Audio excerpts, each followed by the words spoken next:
kreatívne centrum pripravilo takéto interaktívne obrazovky, na ktorých zobrazujeme dronové zábery celého agrokomplexu, potom zelené plátno, na ktorom v podstate zabezpečujeme kľúčovanie osôb a na historickom pozadí špeciálny taký interaktívny monitor, ktorý vlastne rozpoznáva emócie ľudí, ktorí okolo prechádzajú, a tiež kiosky, informačné kiosky, ktoré zobrazujú informácie o programoch a o vystavovateľoch tu na agrokomplexu.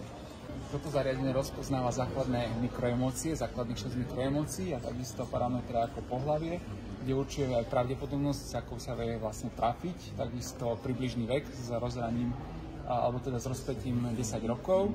A využíva sa to v marketingu, napríklad pri testovaní reklám alebo v tzv. Mystery shoppingu, kde v podstate vieme trackovať ľudí, alebo v takých špeciálnych kioskoch, ktoré vlastne zaznamenávajú nevedomú spätnú väzbu. Momentálne sa pozeráte na dron, ktorý je na priemyselné využitie. V súčasnosti ho využívame na monitorovanie zdravia vegetácií alebo poľnohospodárskych plodín. Druhý senzor, ktorý vlastne máme, toto je vlastne multispektrálna kamera, ktorú som spomínal na tú vegetáciu.